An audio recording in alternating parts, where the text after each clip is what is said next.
หาฝึกหาปฏิบัติยังก็สามเขาบ่มีจุดหมายปลายทางเนาะเราลองตั้งความหวังหาเป้าหมายเจ้าของมึงก่อนถ้าหาเป้าหมายหรือความหวังเจ้าของได้แล้วในชีวิตนี้เขาสิหาอย่างเนี่ยถ้าหาไปแล้วมันก็จังสิเดินทางถูกได้จังสิไปตามทาง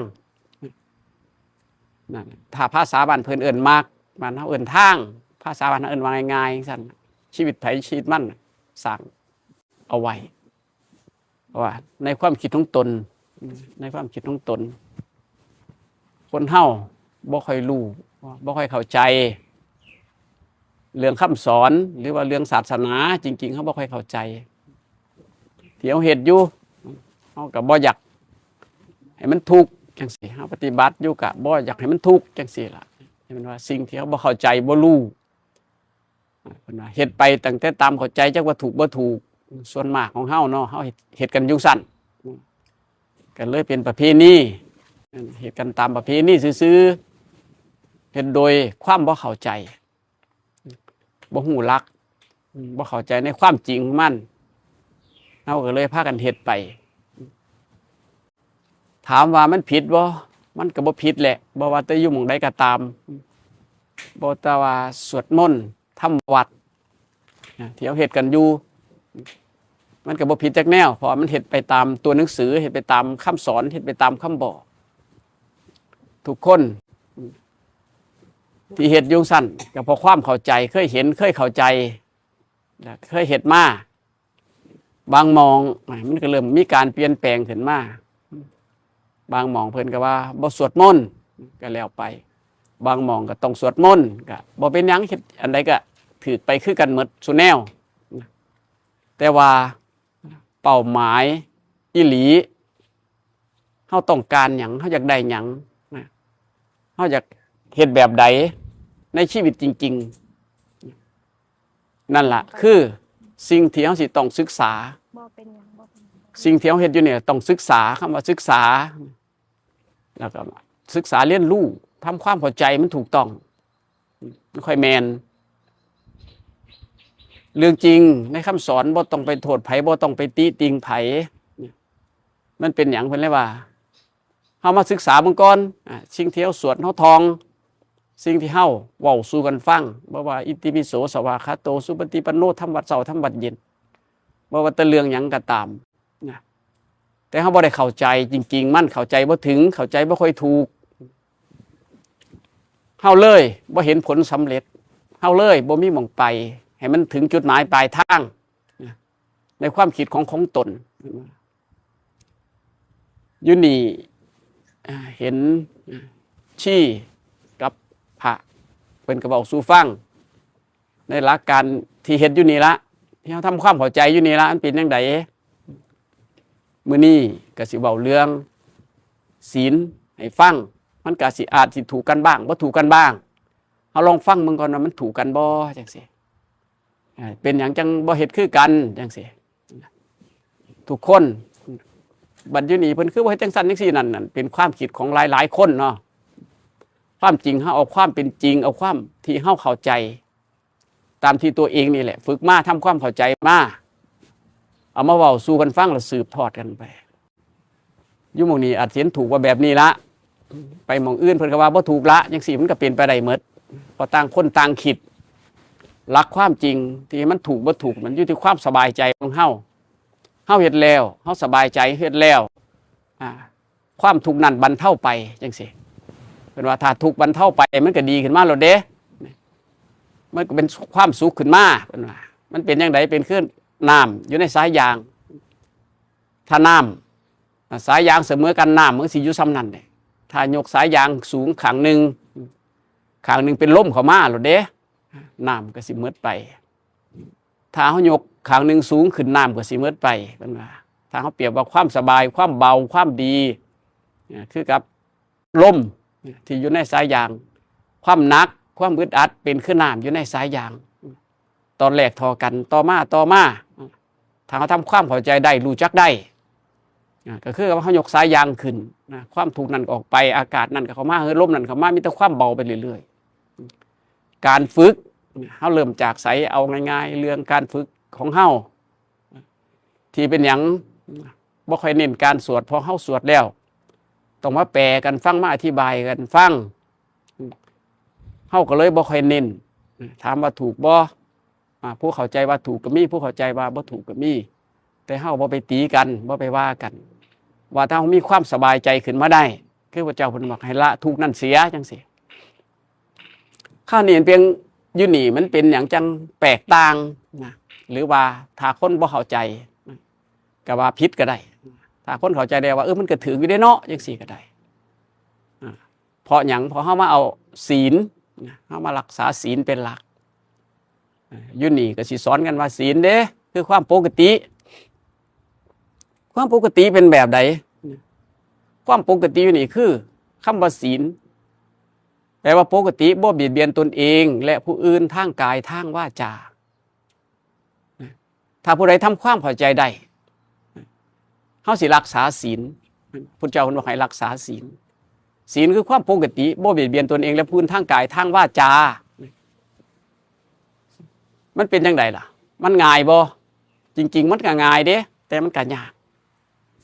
ถามว่าเฮ็ดได้บ่เฮาบ่พระอรหันต์เฮาก็เฮ็ดบ่ได้แต่มันก็เฮ็ดได้มันก็ได้บ้างบ่ได้บ้างเป็นเรื่องปกติอยู่ที่เฮาเข้าใจลึกไปถึงขนาดใด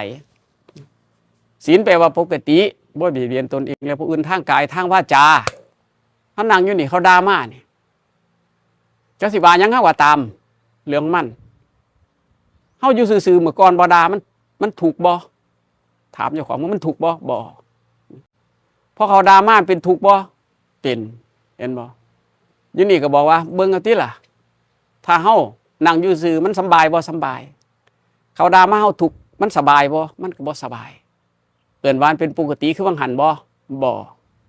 มันผิดปกติเด้ผิดปกติยังพอความอึดอัดพอความบ่สบายเบิ่งเอาเลยบาดนี่มึงด่ามาพอใจก็เกิดความสุขความสุขนี่เป็นปกติบ่ก็บ่อีกพอปกติคือบ่เบียดเบียนปกติที่มันเป็นบ่มีคนด่าบ่มีคนว่ามันอยู่ซื่อๆนั่นเพิ่นว่าปกติถ้าเกิดความบ่พอใจก็เอิ้นว่าผิดปกติถ้าเกิดความพอใจมันก็สิผิดปกติคือเก่าเพราะความปกติที่แท้จริงมันคือบ่เป็นอย่างใดอย่างหนึ่งภาษาบ้านเฮาเอิ้นว่าเป็นกลางๆนั่นคือเอิ้นว่าปกติที่พุทธเจ้าเพิ่นบอกถ้าบ่มีพุทธเจ้าก็บ่มีคำสอนตัวนี้ขึ้นมาคราวนี้ที่คนทุกข์เถียงกันเพราะเหตุหยังเห็นบ่ความพอใจกับความบ่พอใจถ้าเข้าใจได้เฮาก็ฟังไปติละบัดนี้เฮาฟังเบิ่งว่าตอนที่เขาด่ามาเฮาเกิดความโกรธบ่เฮาเกิดความพอใจบ่เฮาผิดปกติบ่ถ้าผิดปกติเราเฮ็ดจังไดพระเจ้าเพิ่นก็บอกว่าให้รักษาไว้เด้อรักษาความเป็นปกติจังซี่รักษาความปกติที่มันบ่ไปทุกข์นั่นแหละบ่ไปบิดเบียนไผนั่นแหละคือยังเฮาซุมื้อนี่เฮาไปไสก็บอกพอตะวันผ่ามาเด้มื้อนี้ต้องขอศีลเด้จังซี่เฮาก็ว่าน้ำผ่าปานาติปาตาวีนะอธินาทานาวีเนี่ยถ้าธรรมดามันว่าปานาทินากามิมุสาสุราจังซี่แหละภาษาเฮาเว้ากันเนาะอันนี้มันรักษาเพิ่นว่าถือศีลส่วนมากเขาจะเข้าใจว่ามื้อนี้วันพระได้ไปถือศีลที่เขาเข้าใจกันว่ามื้อนี้วันพระไปถือศีลถือแต่มื้อวันพระบ่เฮ็ดแต่มื้อวันพระแต่เฮาบ่เข้าใจเด้เพิ่นว่าปานาติปาตาเวละมณีจังซี่สมมุติภาษาบ้านเพิ่นบ้านเฮานะเพิ่นมาแปลเป็นบ้านเฮานี่แหละเพิ่นว่าเจตนาเป็นเครื่องเว้นจากการฆ่าสัตว์ปานาเนี่ยอันเนี้ยมุสาสิมันเจตนาเป็นเครื่องเว้นจากการพูดเท็จพูดสอดเสียดพูดคำหยาบพูดเพ้อเจ้อให้มันมีเจตนาขึ้นมาเด้จังค่อยเอื่นว่าเป็นศีลเจตนาที่บ่เบียดเบียนนั่นแหละคือยังเข้าอยู่ซื่อๆเนี่ยแหละถ้าบ่มีคนด่ามันก็บ่มีหยังเห็นบ่พอมีความโกรธขึ้นมาก็มีพอมีความสุขใจขึ้นมาก็มีถ้าเฮาเบิ่งเป็นมันอยู่สั่นเจตนาเป็นเครื่องเว้นเพิ่นว่าข้อหนึ่งเป็นจังไดข้อหนึ่งเฮาจึงสิมีเจตนาที่บ่อยากเบียดเบียนจังซี่เจตนาข้อหนึ่งคือจังเฮานี่แหละเมื่อเฮามีครอบครัวเฮาไปหาปลาหมดลงไปในน้ำยิงได้ปลาตัวใหญ่เฮาก็ดีใจเฮาดีใจหลายเด้เพราะว่าสิมาเลี้ยงครอบครัวพระพุทธเจ้าเพิ่นเลยบอกว่ากลับกันไปเบิ่งติล่ะเฮาลองกลับไปเบิ่ง กลับแบบใดเฮากลับไปเป็นป่าเบิ่งมีคนมายิงเฮาแล้วเฮาเป็นแต่ดีใจบ่ตัวเฮาเองเฮาดีใจบ่เมื่อเฮาไปเป็นป่าถูกยิงจังซี่ถ้าเฮารู้จังซี่บาดนี้สำบายบ่ล่ะเฮาถ้าถูกยิงเป็นแต่ดีใจบ่เห็นบ่เพิ่นว่าถ้าเฮาเห็นได้เฮาทำความเข้าใจได้จังซี่การเบียดเบียนมันเป็นถูกเด้ถ้าแม่นเฮาเป็นผู้ถูกยิงเองถูกเบียดเบียนเองมันลำบากมากเด้บ่ว่าแต่สัตว์ชนิดใดก็ตามถ้าถูกเบียดเบียนแม้แต่เฮาเองเป็นคนอยู่นี่ก็ตามถ้าเฮาถูกเบียดเบียนเฮาก็บ่พอใจเห็นบ่นั่นแหละเพิ่นว่าถ้าเฮาบ่ว่าแต่แม่นหยังก็ตามแล้วถ้าถูกเบียดเบียนมันเป็นทุกข์ใจเป็นความลำบากถ้าเฮาไปเบียดเบียนเขาได้เฮาบ่เข้าใจเฮาว่ามันดีแต่ว่าเขาเบียดเบียนเฮาแล้วเฮาเฮ็ดหยังบ่ได้เป็นไดเฮาเบิ่งออกบ่จังซี่ถ้าเฮาไปถือเขายิงแหละเขาก็เฮ้ดีใจเฮาดีใจบ่ถ้าเฮากลับกันได้ขึ้นจังซั่นเพิ่นว่าเจตนาที่สิบ่เบียดเบียนคนอื่นน่ะเพิ่นว่าเป็นศีล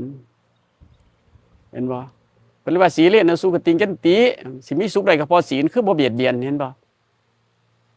ที่เว้าสู้กันฟังอยู่นี่สิเว้าเป็นในโซนนี้ในความแสดงแบบนี้หมู่เพิ่นครูบาอาจารย์พ่อแม่ครูบาอาจารย์เพิ่นเว้ามามันก็ถูกแบบของเพิ่นเฮามาฝึกแบบนี้เฮาก็ว่าถูกแบบนี้แต่มันอยู่แบบเดียวกันบ่แบบเดียวกันนั่นแหละแต่เพิ่นฝึกมาแบบสมถะอันนี้ฝึกแบบวิปัสสนาจังซี่สมถะคือการข่มไว้บังคับกำหนดเพิ่นเอิ้นว่าสมถะแต่เฮาเอิ้นว่าวิปัสสนาคือความรู้แจ้งเข้าใจชัด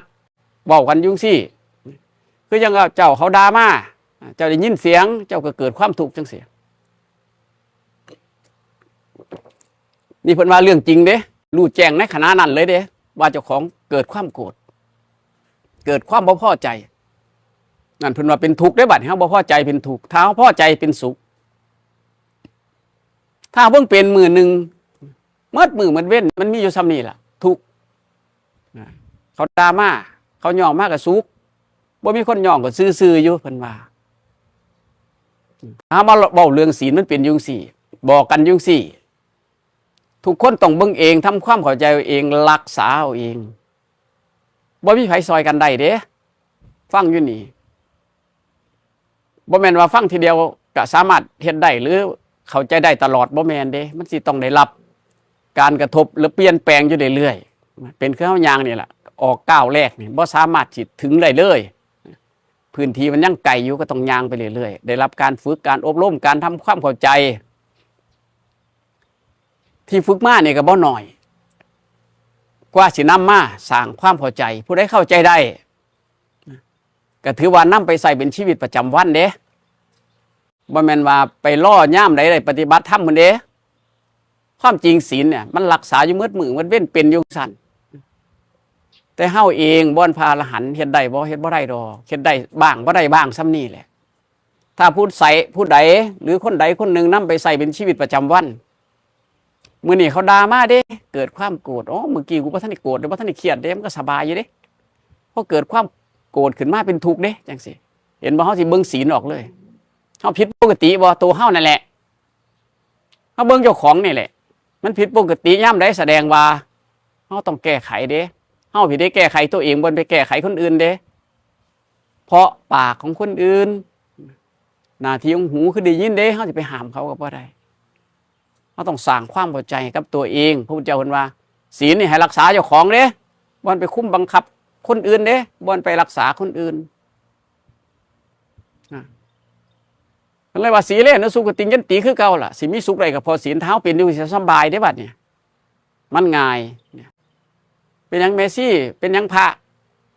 เพิ่นจังมาเว้าจังซั่นก็พอเพิ่นได้ฝึกมาที่เอิ้นว่ามากก็มากเอิ้นว่าน้อยก็น้อยไปเทียบกับพ่อแม่ครูบาอาจารย์เพิ่นบ่ได้พ่อแม่ครูบาอาจารย์พูดไปได้ดีแล้วเฮาบ่ไปกล่าวหาเพิ่นเด้ถึงสิกล่าวหาเพิ่นก็กล่าวด้วยความดีจังซี่เฮาเป็นผู้ฝึกใหม่ผู้ฝึกหัดอยู่เพิ่นว่ามันก็ถูกบ้างบ่ถูกบ้างนี่มันเป็นเรื่องปกติการที่เฮาเห็นอยู่ซุมื้อฟังอยู่ซุมื้อมีคนนั่นด่าบ้างคนนี้ย่องบ้างซื่อๆบ่ได้ยินอยู่บ้างนั่นล่ะศีลที่เขารักษาได้บัดนี้เขาสิมีเจตนาเขาด่ามา อยู่ที่เฮาเด้เฮาสิเครียดหรือบ่เครียดก็เป็นสิทธิ์ของเฮาอีกเด้มันเป็นเรื่องง่ายๆแต่ว่ากว่าเฮาสิทำความเข้าใจได้เพิ่นว่าภาษามันนะกว่าสิละได้บ่ง่ายเด้ถูกด่าจักว่าจักเที่ยถูกว่าอยู่จักเที่ยเครียดจักว่าจักเที่ยแค่แม่นคนนี่เป็นแค่แม่นเขาซับจนว่าหัวมุนหลายซ้ำเส้นผมนั่นแหละแต่มันคนที่ถือว่าถือกระทบนี่มันสิคอยเปลี่ยนแปลงไปเรื่อยๆเฮาลองนำไปใส่เบิ่งว่ามันแตกต่างกันบ่อยู่นี่เป็นหยังมาแล้วโยมก็สิมาว่ามื้อนี้คือบ่ให้ศีลนอคำว่าปกติเป็นเรื่องของโยมได้บาดเนี่ยโยมเองผิดปกติสิต้องจำเป็นต้องมาขอพระบ่อยู่นี่ให้สร้างความเข้าใจวางซั่นเจ้าเครียดมาเจ้าใจหายมานี่มาขอพระข้าแต่ท่านผู้เจริญว่าข้าพเจ้าสิมาขอคุมปกติเฮาจำเป็นต้องไปขอเพิ่นบ่บัดนี้ศีลถ้าเฮาทำความเข้าใจได้อ๋อถ้าผิดปกติยามใดก็กูผิดเด้เป็นผู้ผิดปกติกูนี่ได้เครียดจังซี่ที่ไปขอพระบ่ถ้าเฮารู้ว่าศีลเป็นจังซี่อยู่นี่เลยบ่มีการว่าขอเด้มาเฮาสร้างความเข้าใจนำศีลคือความปกตินี่มาเว้าสู่กันฟังบ่แม่นเฮาไปขอปานาติปาตาเวเด้อันนั้นเพิ่นว่าสมาทานเนาะตามได้ยินครูบาอาจารย์เพิ่นว่ามาผู้เพิ่นเราเรียนสมาทานให้ว่าเอาเองในมื้อนี้เด้ปานาติปานา กาเม มุสาสุราจังซี่หรือว่าเป็นศีล8อย่างพิการละโพนาจะขี้ตะว่าจาหยังก็ซ้ำเพิ่นว่าสมาทานคือว่าเอาเองเด้อเจ้าสิเว้นหยังแน่มื้อนี้โอ้ยข่อยว่าบ่อยากกินข้าวแรงดอกกับวิการละโพอ๋อมื้อนี้ข่อยสิงดเด้อไปแล้ว1ข้อ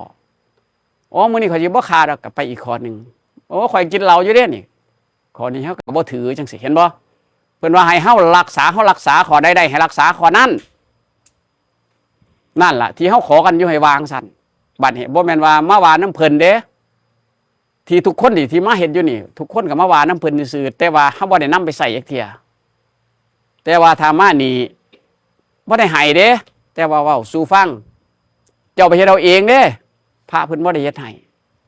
เพิ่นพาว่าซื่อๆว่าเนี่ยเจ้าถามมึงว่า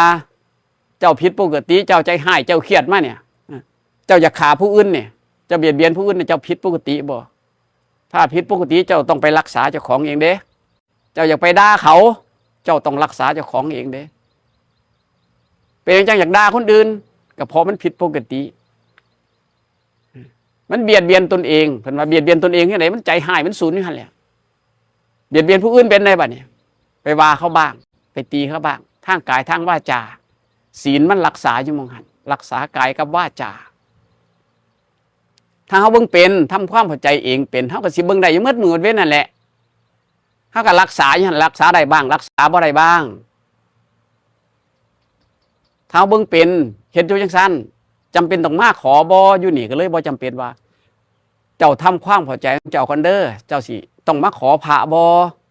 ถ้าจะว่าฆ่าสัตว์เจตนาที่สิเว้นจากการฆ่าสัตว์เป็นหยังจังเว้นเพราะถ้าเฮาถือเบียดเบียนเฮาพอใจบ่ว่าแต่ศีลใน5ข้อนั่นแหละที่เฮาเป็นอยู่นั่นแหละฆ่าสัตว์ลักทรัพย์ประพฤติผิดในกามดื่มสุราเมลัยจังซี่จังดื่มสุราเหล้าจังซี่เพิ่นว่าเครื่องดองของเมาภาษาบ้านเฮามันหยังก็ตามว่าจะเป็นเครื่องดองของเมาเฮ็ดให้ของลุ่มหลงเฮาฮู้บ่ว่าเฮาผิดปกติเด้จังค่อยไปเป็นจังซั่นเหล้าสิเฮาพ่อแม่เฮาบ่ได้เลี้ยงมาเด้แต่เฮามากินเองพอใจเองเพิ่นว่าเฮ็ดตามความพอใจทุกคนก็สิอยู่จังซั่นสร้างตามความพอใจของตนแต่บ่รู้ว่าเจ้าของผิดปกติเฮาลองไปคิดเบิ่งก็ได้สู่คนที่ไปไสมาไสก็ตามมานี่เพิ่นก็ไปอยู่ไสก็ตามที่เพิ่นถามว่าคือบ่ให้ศีลนะแม่นให้ไปก็บ่ได้เพราะว่าอันนั้นเป็นตัวหนังสือเฮาบ่ได้อธิบายในตัวหนังสือนั้นได้เฮาบ่สามารถสิบอกกันได้เฮาบ่สามารถสิเว้าสู่กันฟังได้ถ้าเฮาเข้าใจได้อธิบายสู่กันฟังได้บอกกันได้มันบ่ได้ขอเด้บัดนี้ในครั้งพุทธกาลเพิ่นเว้าไปแล้วเพิ่นเข้าใจได้แล้วเพิ่นบ่ได้มาขอพระเด้แต่ส่วนมากเขาบ่เข้าใจในเรื่องศีลนี่แหละเฮาก็เลยว่าเอาเด้อมื้อนี้8ค่ำมื้อนี้15ค่ำมื้อนี้วันพระมื้อนี้วันหยังก็ว่าไปมีแต่ขอกับขอ ถามว่าเฮาเข้าใจได้อีหลีบ่เฮาจังเฮ็ดจังซั่นเฮาเข้าใจได้จริงบ่เฮาคือเฮ็ดจังซั่นชาวพุทธเด้เฮาเป็นชาวพุทธเด้ชาวพุทธคือชาวผู้รู้แต่เฮารู้จักศีลบ่บัดแค่เรื่องศีลซื่อๆเฮายังบ่รู้แค่เรื่องศีลซื่อๆเฮายังมีแต่ขอกับขอเฮ็ดปานชู้ฉกภาษามันมีแต่ขอกับขอเฮ็ดขอไปแล้วมันก็บ่มีเห็นบ่มันก็มาขออีกถ้าเฮารู้จักศีลอีกบ่โดนบ่นานมันสิเกิดความสุขขึ้นมาเองอันแรกๆความสุขเกิดขึ้นความสบายใจมันก็ตามมานั่นแหละเพิ่นว่าสีเลนะสุขติยันติสิมีสุขมันสิเกิดขึ้นเบิ่งโลดถ้าผู้ใดนำตัวนี้ไปใส่เด้เฮาจำเป็นบ่เฮาสิได้ไปขอนำพระพุ่นละเด้อจังซี่แต่อยู่นี่เฮ็ดจังซี่ก็เลยบอกว่าจะขอทอเฮามาทำความเข้าใจกันเบิ่งถ้ามันศีลเป็นจังซี่มันสิจำเป็นต้องได้มาขอบ่นี่คืออยู่หม่องนี้นี่คือผ้าเฮ็ดอยู่จังซี่สร้างความเข้าใจอยู่จังซี่แม่นเฮาบ่ขอถ้าเฮารู้จักมันมีล่ะเด้บัดนี้บ่เบียดเบียนก็ดีเด้เนาะถ้าเบียดเบียนเขาแล้วถ้าเฮาไปเกิดอีกก็สิถึงเบียดเบียนจังซี่เพิ่นว่าเป็นคือเฮากินยาพิษนี่แหละถ้าเฮากินลงไปเฮาสิว่าเฮาบ่ได้กินก็ซ้ำมื้อนึงยาพิษมันก็สิออกเฮาคือกันเฮาคิดบ่ดีก็ตามมื้อนึงที่เฮาคิดบ่ดีไว้มันก็สิเบียดเบียนเฮาสิรู้จักเองเด้นั่นแหละเพิ่นว่าศีลรักษาเจ้าของเองเฮาเคยทำความเข้าใจแบบนี้แล้วมึงไปมานี่บ่ได้ขอศีลเฮาก็ลองฟังเบิ่งก่อนเป็นหยังจังบ่ให้ขอนะพอเฮารู้จักแล้วเฮาก็ถามเจ้าของมึงว่าเฮ้ยถ้ามันเป็นแบบนี้เฮาจำเป็นต้องไปขอบ่เฮาลองถามเจ้าของมึงอีกได้บัดนี่คือความเป็นปกติของเฮาเองถ้าเฮาไปด่าคนอื่นเฮาถามเจ้าของมึงไปว่าเฮาผิดปกติบ่ถ้าผิดปกติคือหยังล่ะมันเบียดเบียนตนเองก่อนเด้อึดอัดเป็นทุกข์เด้เบียดเบียนนักเขามันก็ต้องทางกายบ้างทางวาจาบ้างมันแสดงออกมาอยู่นี่ที่เฮ็ดอยู่จังซี่สร้างความเข้าใจอยู่จังซี่อยากให้ทุกคนลองไปสร้างความเข้าใจเบิ่งเรื่องของมันถ้าเฮาสร้างความเข้าใจอยู่ตรงนี้เฮาสิจำเป็นต้องไปขอบ่ประเพณีที่ขอกันอยู่นี่บ่ค่อยได้รักษาเด้ว่ากันไปซื่อเฮ็ดนำกันไปซื่อแล้วบ่ค่อยเป็นประโยชน์เรื่องของมันบ่ค่อยเป็นประโยชน์ถึงเฮาสิมาขอจากพาแล้วก็บ่เป็นประโยชน์เพราะเฮาบ่รู้จักศีลเฮาบ่รู้ว่าสิไปใส่จังไดถามว่าศีลมันมีโตบ่มันก็บ่มีจะเอาใส่หยังไปก็บ่ฮู้เพิ่นว่าไปรักษาอยู่ใจนั่นล่ะเห็นบ่ถ้าเฮาเบิ่งเป็นจังซี่มันอยู่ไสก็สร้างมันได้บัดมันง่ายโลดเด้ศีลแปลให้รักษากายกับวาจาเฮาเบิ่งซ้ำนี่แหละไอ้ใจเนี่ยเพิ่นว่าสมาธิคือความตั้งมั่นมันได้รักษาเอง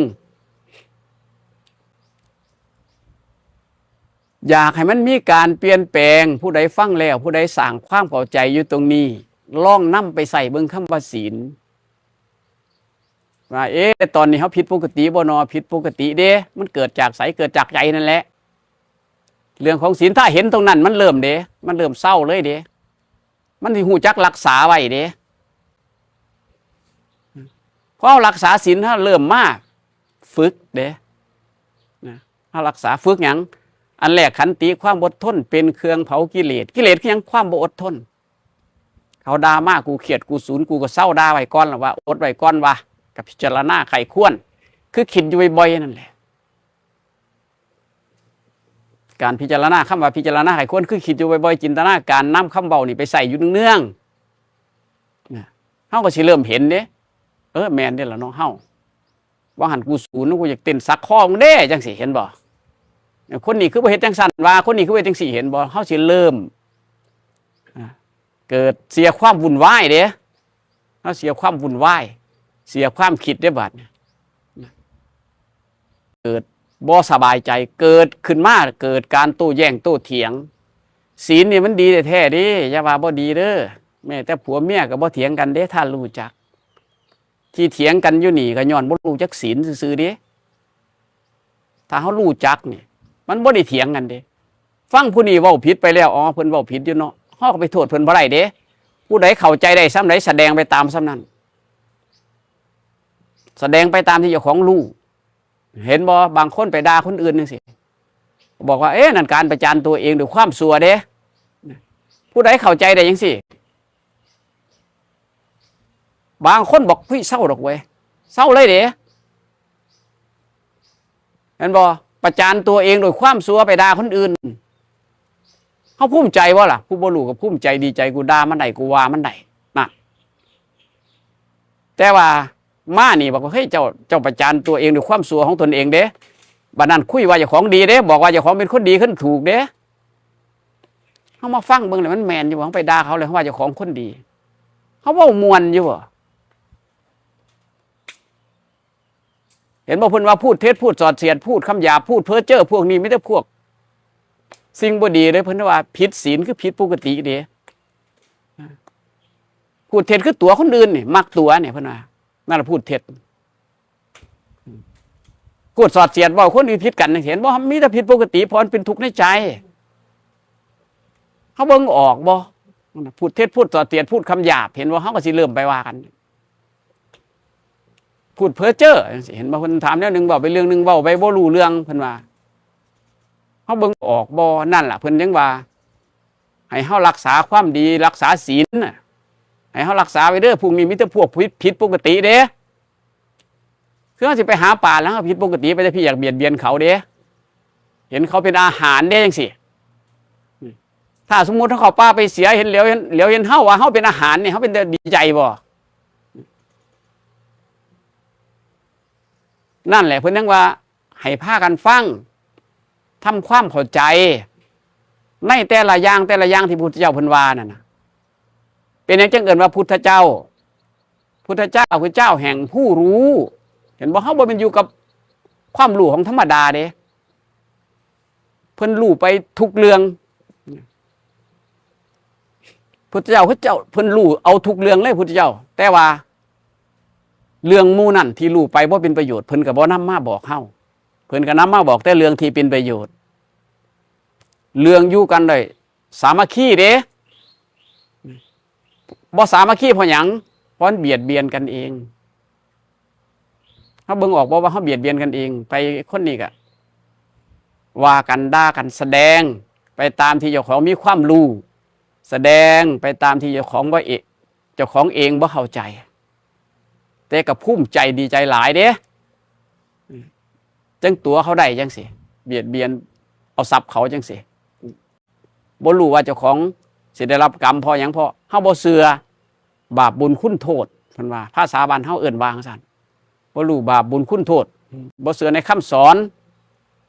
ถ้าเฮาเชื่อในคำสอนบ่ได้เถียงกันเด้ครอบครัวใดก็ตามลองนำไปใส่เบิ่งเด้อเจ้ามีความรู้ซ้ำใดก็ตามเจ้าสิแสดงไว้ซ้ำนั่นแหละเฮาก็บ่มีวิธีการบอกคนต่อไปบ่มีวิธีการบอกลูกบอกหลานหนึ่งอันแรกคือเฮาเองบ่เคยฟังพ่อแม่มาเฮาสิบ่มีคำสอนเพื่อสิสอนลูกเห็นครอบครัวหนึ่งเคยมีตั้งแต่ด่ากันแล้วก็เถียงกันพ่อแม่บอกบ่ฟังเพราะตัวเองมีครอบครัวขึ้นมาก็ค่อยตั้งแต่ถาด่าตามที่พ่อแม่เคยที่เจ้าของบ่ฟังนั่นแหละค่อยถาด่าถาว่ามึงก็บ่ดีมึงจังซั่นอยากให้เขาเป็นคือเจ้าของคิดพวกนี้เริ่มบ้าเด้จากคนอื่นเป็นเครื่องคิดมันเริ่มบ้าแต่มันบ่รู้ว่าเจ้าของเป็นบ้าซื่อๆครอบครัวก็เป็นจังซั่นคือกันผัวกับเมียเนี่ยก็เป็นคือกันเพราะอยากให้เป็นคือเจ้าของคิดเมียก็อยากให้ผัวเป็นคือเจ้าของคิดผัวอยากให้เมียเป็นคือเจ้าของคิดเพิ่นว่าบ้าอยู่น้ำบ้ามันเลยเถียงกันมันเลยว่ากันอยู่บ่เศร้าหาความดีมาต่อกันก็บ่ได้หาความดีมาแสดงให้กันฟังก็บ่ได้พอหยังเพราะผิดปกติเพราะบ่มีศีลนะเฮาเบิ่งออกบ่เฮาลองสอบถามตัวเองเบิ่งไปเฮามีศีลบ่นอ เขาไปขอมาแล้วนี่ศีลมันเป็นยังไงนอนั่นล่ะเพิ่นว่าผู้รักษาศีลแม่ไปเกิดกับไปเกิดเป็นคนงามเด้ถ้าตามภาษาหนังสือมันบอกเนี่ยเขาว่าต้องไปหาว่าจะเกิดงามบ่งามหาเรื่องอื่นดีกว่าที่มันง่ายกันนั่นหาความสบายใจซะเจ้าของก่อนดีกว่าการบ่ด่าบ่ว่าคนอื่นเป็นเรื่องสบายอยู่ง่ายถ้าอยู่น้ำกันโดยการบ่ทุกเถียงโต้แย้งโดยการบ่เบียดเบียนโดยทางวาจาทางกายความสุขมันก็เกิดแล้วมันเป็นเรื่องง่ายๆเป็นเรื่องชีวิตประจำวันเฮาลองสังเกตเบิ่งว่าเฮาเป็นจังสั่นอยู่บ่หรือเฮาค่อยแต่เอาเปรียบคนอื่นเบียดเบียนคนอื่นซุมื้อนี้ลองเปลี่ยนใหม่เบิ่งว่าบ่ขอศีลแต่ว่าเฮาเป็นผู้รักษาศีลเด้จากนี้ไปเฮาสิรักษาได้จักข้อเป็นเรื่องของเฮาเด้บ่แม่นว่าสมมุติมาขอจากพาไปแล้ว5ข้อสิได้หาบ่แม่นเฮาสิมีจักข้อซ้ำเฮาคอยรักษาไปเรื่อยๆรักษาได้บ้างรักษาบ่ได้บ้างพอเฮาบ่พระอรหันต์เฮาวางสั่นโลดเฮายังเป็นผู้ต้องศึกษาย่างหาทางมันอยู่ให้มันดีย่างหาหม่องให้มันดีขึ้นมาถ้าเอายุ่งสิความสุขก็สินำมาทีละเล็กทีละน้อยบ่ว่าแต่เจ็บไข้ได้ป่วยได้บาดนี่ที่เขาเป็นอยู่นี่เขาสิเจ็บไข้ได้ป่วยเขาก็ทุกข์น้ำร่างกายเห็นบ่แต่ว่าถ้าเขารักษาศีลยุ่งสิก่อนความสุขมันมาหรอกเด้พอความสุขมันมีขึ้นเวลาสีเลนนะสุขติยันติคือเก่านี่แหละอยากให้ทุกคนล่องเอาตัวนี้ไปใส่เบิ่งเขาสิเห็นเจ้าของเองบ่อนไปคุ้มให้คนอื่นเป็นเด้บัดนี้เขาต้องศึกษาเจ้าของสร้างความพอใจของตนเองให้มันได้ก่อนความโกรธเกิดขึ้นความบ่พอใจเกิดขึ้นมันเป็นที่หน้าที่ของเฮาเด้เฮาสิอยากรักษามันไว้บ่ความโกรธนี่ความบ่พอใจนี่มันเกิดขึ้นได้จังได๋เฮาก็เบิ่งศีลเลยแล่นเข้ามาหาศีลทันทีเลยผิดปกติบ่นอกูนี่นอพอผิดปกติเพิ่นว่ามันผิดปกติมันบ้าเด้นั่นแหละเพิ่นว่าถามว่าเฮาเป็นบ้าบ่เฮาบ่ฮู้แหละถ้าบ่มีคำสอนพระเจ้าเฮาบ่รู้เลยพอมนุษย์ในโลกนี้เป็นจังซี่พอบ่รู้ว่าความเป็นปกติเป็นแบบใด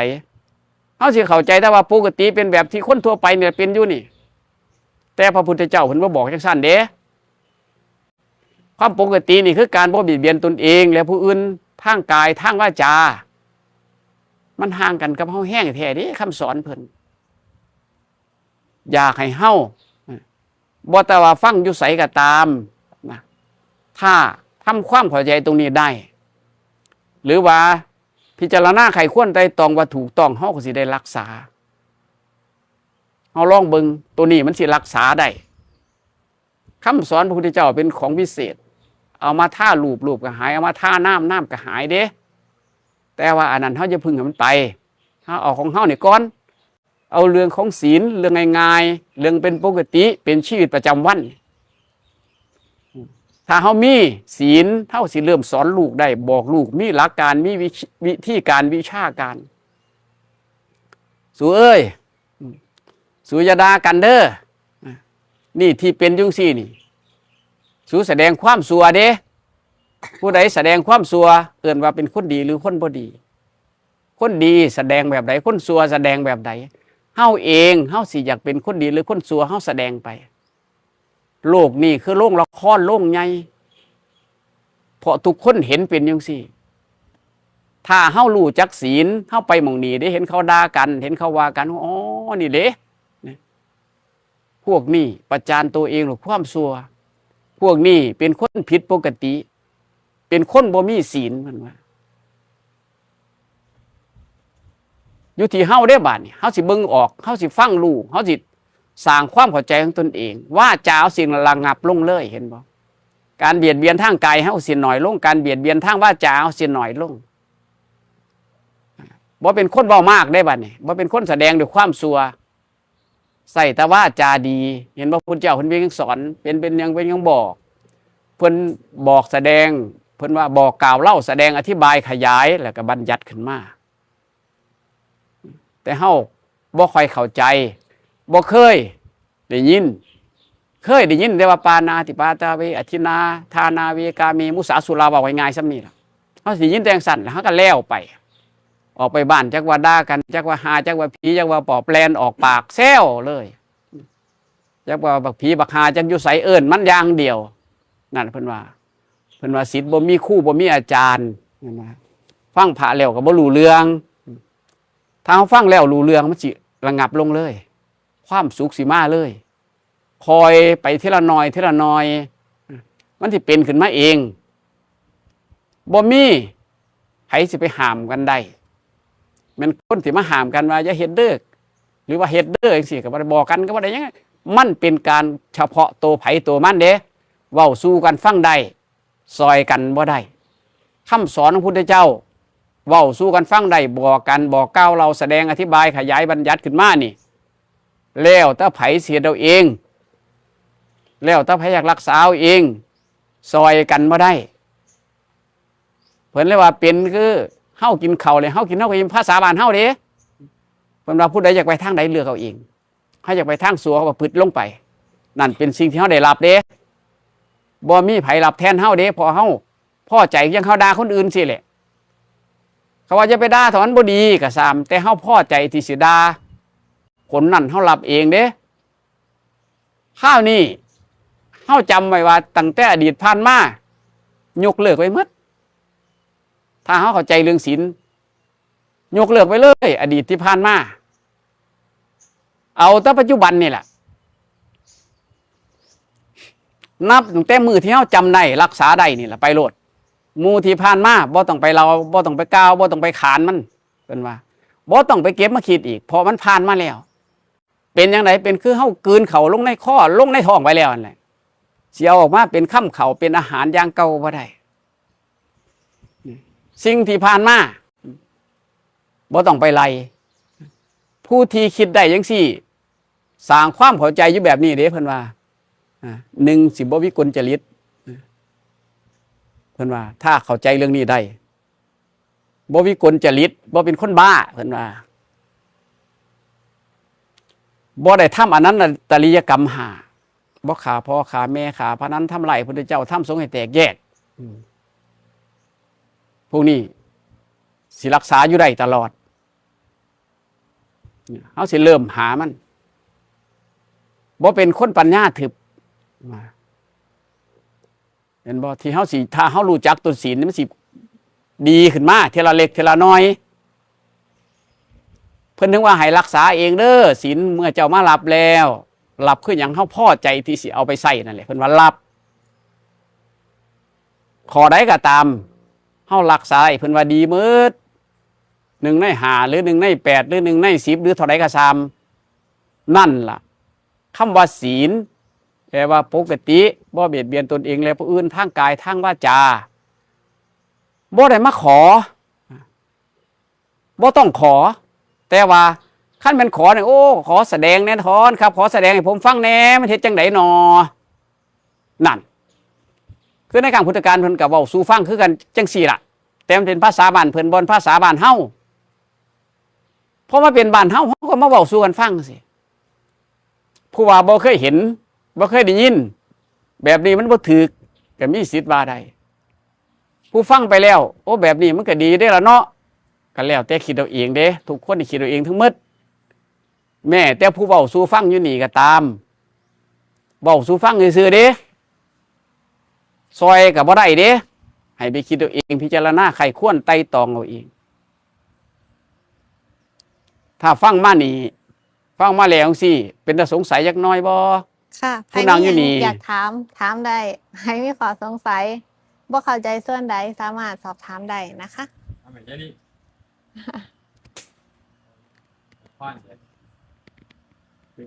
พ่อเข้าใจบ่ ผู้มาใหม่เป็นไหนมาใหม่เป็นไหนเข้าใจอยู่แล้วเข้าใจทั้งสองใครอยากถามยังถามได้ เรื่องชีวิตบ่แม่นเว้าได้ที่ฟังมานี่เขาก็จำเป็นแต่แบบว่าถ้าเขาคณะตาศีลคือศีลนอกแต่ละมื้อปกติที่นอกแต่ละมื้อ เพราะว่าจำเป็นต้องแบบว่าต้องสามารถทานตลอดได้สิได้เลย ก็มาสมาทานคือเอาเสร็จว่ามื้อนี้ข่อยเฮ็ดจังซี่เด้มื้อนี้ข่อยสิบ่กินข้าวแลงเด้จังซี่นะ เพราะว่าตามที่ยินนะแบบว่าคือแบบว่าเอาทีละหน่อยว่า เอาไม่ ทีละหน่อย เอาไม่อะให้โยมได้ยินคือไม่ หมู่เพิ่นอยากฟังนํ คนนี้ขอไป เรื่องนี้นะสนใจส่วนใหญ่เขาสิ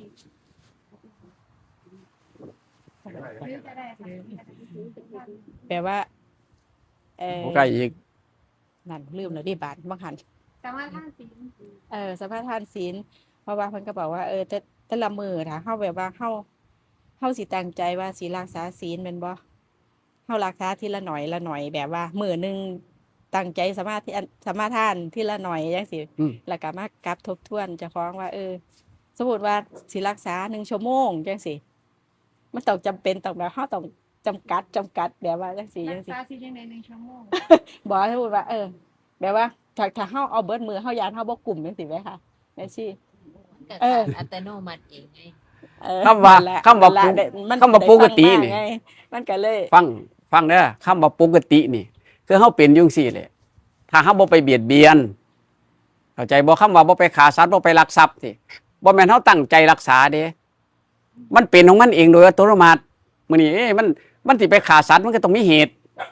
แต่ว่ามันคิดขึ้นมาเฮารู้ว่ามันผิดปกติเฮาสิรักษาบ่ความเป็นปกติอยากไปฆ่าเขาเฮาอยากรักษาไว้อยู่บ่ บ่ บ่อยากรักษาก็ทิ้งความอยากฆ่าเขาไป นั่นเพิ่นว่ารักษาไอ้ความคิดนี่บ่เกี่ยวได้บัดนี้ถ้าเฮาบ่กระทำ อืม คือไอ้นิยามมากกูอยากด่ามันเด้เฮาบ่ด่านี่เพิ่นว่ารักษาแล้วเฮาสิจำเป็นต้องชั่วโมงนึงสมมุติชั่วโมงนึงวันนี้กูรักษาชั่วโมงนึงไอ้นี่ยางมาบ่ก็เลยชั่วโมงด่ามันเลยว่าจังซี่บ่ที่ความเข้าใจเป็นซั่นบ่ บ่ได้ยินแบบว่าเพิ่นว่าเฮา ว่าจังใด เฮายังแบบ บ่ แบ ได้ บว่า ดัง เฮายังบ่แบบว่าถ้าเฮาตั้งใจว่าสิรักษาเฮายังบ่ทันแบบว่ายังบ่ทันเก่งจังซี่แหมรักษาทีละหน่อยทีละชั่วโมงทีละอีหยัง ดอนบอกคือฟังเบิ่ง จังซี่ก็ได้จังซี่แหมเพิ่นว่าจังซี่แหมเอ้ย ตั้งใจเขาตั้งใจว่าสมมติว่าเป็นว่าสมาทานเนี่ยนะ อืม เอามาคืนเอาเนี่ยมือนี้นะข่อยซื้อไว้แบบนี้คือตั้งใจจังซี่แหละภายในมือเนี่ยข่อยซื้อบ่เฮ็ดจังซี่บ่เฮ็ดผิดเนี่ยบ่เฮ็ดผิดสมมุติเนี่ย4-5ข้อเนี่ยข่อยซื้อบ่เฮ็ดจังซี่ซื้อบ่เฮ็ดผิดคือความตั้งใจจังซี่ล่ะเจ้าเสียได้บ่แค่นั้นเองเจ้าของตั้งใจว่าสิบ่เฮ็ดนั่นล่ะตั้งใจว่าสิบ่เฮ็ดผิดนั่นล่ะ หาลังเทื่อมื้อนึงมันหลงมันพลาดไปจังซี่ก็คือปล่อยถิ่มไปแมันว่า เอา หั มัน นว่าตอ ผ่าน น นั้ ไป น แล้วบัดนี้ก็พ่อผิดแล้วตัวเนี่ยจังซี่นะพ่อรู้ว่าผิดแล้วเอาไม้เหมือนโอ้ยรู้ว่าพลาดตัวนี้เอามาตั้งใจสิบ่เฮ็ดอีกแล้วจังซี่นะก็สิอยู่ในศีลหมู่นี่ล่ะจังซี่นะอย่าเป็นปกติ ไปหันเบิ่งกันนะไปหันเบิ่งนั่นเว้าซอยกันอีกเบิ่ง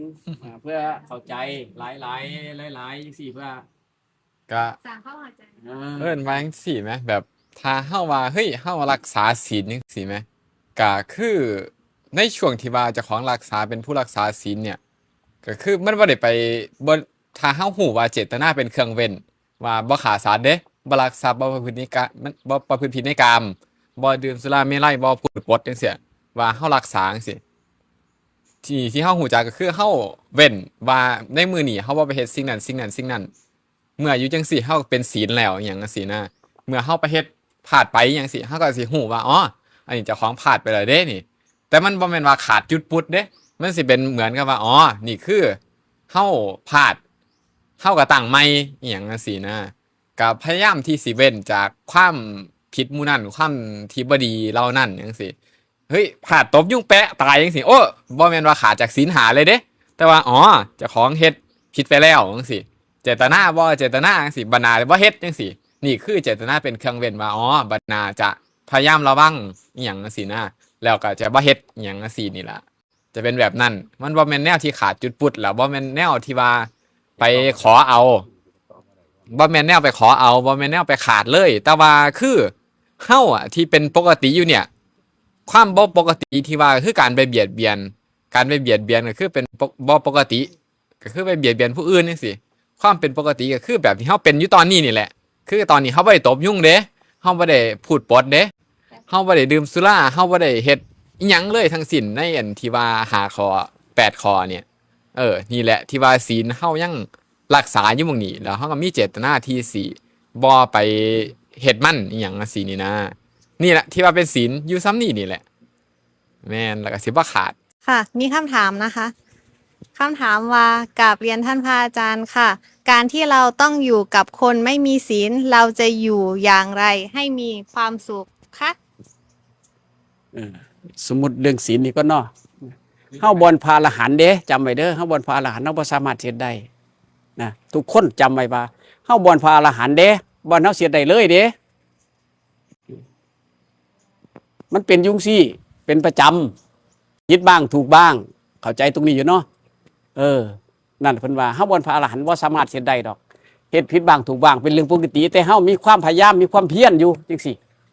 นั่นเพิ่นว่า บ่เป็นหยัง แต่ตอนก่อนน่ะเคยคิดแบบนั้นไง อันนี้เฮาเปลี่ยนแปลง ว่าเพื่อว่าผู้อื่นเพิ่นค่าเทียบเพิ่นตอนนั้นเพิ่นคิดจังซี่ อ๋อคือมีคำถามเนาะ ค่ะ มันก็เป็นจังซั่น อันนี้บัดนี้เพิ่นว่า อยู่กับผู้บ่มีศีลเสียจังใดให้มีความสุขคำถาม นั่นแหละผู้อยู่กับผู้บ่มีศีลจังซี่ผู้เพิ่นบ่ปกติถ้าจะไปเบียดเบียนเพิ่นบ่ล่ะเฮาเพียงไปถูกย้อนเพิ่นไผเป็นล่ะเฮาเป็นหรือเพิ่นเป็นถ้าถามก่อนว่าเพิ่นบ่มีศีลเพิ่นเป็นปกติบ่คนบ่มีศีลเป็นคนผิดปกติเฮาสิถูกใจเพราะหยังเพราะเฮาเป็นบ่ล่ะเรื่องมันง่ายๆสมมุติไปอยู่กับคนบ้าเฮาเป็นบ้านํเขาบ่คันเฮาเป็นบ้าเฮาไปเดือดร้อนจังติถ้าความคิดมันง่ายเด้มันสิอยู่จังซี่เด้อันนั้นผู้เพิ่นเป็นเองเด้เป็นคือเพิ่นเก็บท้องปวดขี้แล้วที่เฮาบ่เข้าใจเฮาอยากให้คนอื่นเป็นตามที่เฮาคิดเด้แม้แต่เฮาไปคิดจังซี่ก็เอิ้นการเอาเปรียบเลยเด้เอาเปรียบไปแต่ความคิดเพราะที่เฮาเป็นทุกข์อยู่นี่เฮาอยากให้เขาเป็นคือเฮาคิดเฮาลองไปสังเกตเบิ่งว่าแม่นบ่ลองพิจารณาตัวเองเบิ่งว่าเอ้ยมึงคือว่าเป็นจังซี่วะมึงคือว่าเฮ็ดแบบนี้วะมึงน่าสิเว้าจังซี่เด้แบบนี้มันบ่ถูกเด้นี่เฮาเป็นผู้กำหนดเองนี่เพิ่นว่าเฮาเลยเป็นทุกข์เพราะเฮากรรมเป็นผู้กำหนดเองนี่แหละเรื่องของมันง่าย มีใครเสริมบ่ ๆอ้าว คะ เสริมไหมบ่เสริมบ่ อยู่ที่ล่ะ จักหน้อยบ่ เรื่องนะ อ่า เดี๋ยวอ่ะให้มอม ต้อง เสริม คำถามจังไดเนี่ยก็ เฮาสิอยู่กับคนบ่มีศีลจังใดให้มีความสุข ไอไอเรื่องของเขาเนาะมันก็เป็นเรื่องของเขาไหมเรื่องของเฮาที่ว่าเฮาบ่ได้ไปกล่าวกายน้ำเขาได้อันนั้นการที่เขาไปแบบนั้น พอมันเป็นสิ่งที่เขาคิดว่ามันถูกต้องไหมคือยังคนที่ปากบ่ดีด่าไปทั่วทีบจังซี่เกินมาบ่มีศีลแมันบ่ล่ะแต่ว่าการที่เฮามีความสุขคือบ่มีความสุขบ่แม่นว่าเฮาโอ้เขาด่านั่นจังซี่แล้วเสียงดังข่อยบ่มักจังซี่ ที่ว่าเฮาบ่มีความสุขเพราะว่าเฮาไปบ่ชอบในการประพฤติของเขา ในการกระทำที่เฮาคิดว่าสิ่งนี้ควรเป็นสิ่งที่ถูกต้องเด้คนเฮาควรบ่ด่ากันอหยังสิคนเฮาควรบ่ดื่มสุราคือหยังจังซี่เฮาคิดว่าสิ่งที่ถูกต้องเป็นแบบใดแล้วเฮาประหยัดเหยียดว่าความถูกต้องของเฮาให้กับผู้อื่นเฮาเลยเป็นทุกข์ใจ เพราะว่าเฮาบ่สามารถที่สิเปลี่ยนเขาได้แล้วเขาก็บ่เป็นแบบที่เฮาคิดบัดนี้ แฮงแต่คิดแฮงแต่ทุกข์บัดนี้แฮงแต่ยังสั่นเขาก็เปลี่ยนบ่ได้ต่างหากมันก็เลยเป็นทุกข์เพราะว่าอยากไปเปลี่ยนแปลงผู้อื่นตรงส่วนนี้เฮาก็บ่จำเป็นต้องไปเปลี่ยนแปลงผู้อื่นเพราะว่านั่นคือความรู้ของเขานั่นคือความถูกต้องของเขาเขาเป็นแบบนั้นเพราะว่าเขาคิดว่าแบบนั้นมันถูกแล้วจังซี่เฮาก็เอิ้นว่าปล่อยนั่นให้เป็นสิทธิของเขา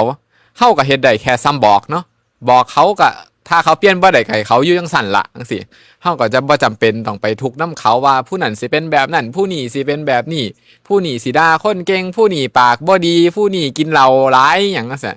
บ่แม่นไปทุกข์นำการกระทำของผู้อื่นก็ให้อยู่ของเฮาไปนี่แหละอีหยังจังซั่นน่ะ บ่มีคำถามคุณโยมมีคำถาม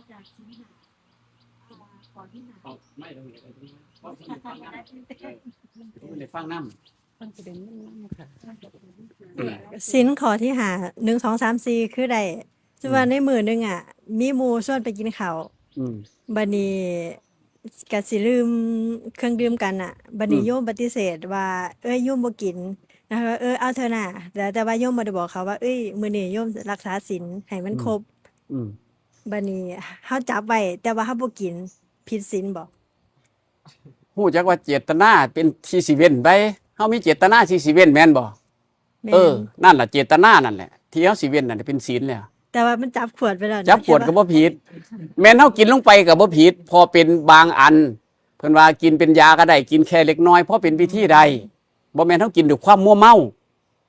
สุราเนี่ยความมัวเมาลุ่มหลงนั่นแหละเพิ่นว่า ถ้าสิ่งใดที่ทำให้เฮาลุ่มหลง เกิดความมัวเมาเพิ่นว่าผิดอันนั้นเฮามัวเมาบ่คั่น บ่ แม่นนั่นแหละเพิ่นว่า จำใจ นั่นเพิ่นว่า ก็บ่ได้กินแค่ว่าจับ แม่นมันบ่ผิดดอก เพียงเท่าคิดซื่อๆว่าถ้าจับมาแล้วสิ ก็เลยบอกว่าตั้งใจทำได้ขอที่หา คือ เพราะว่าใน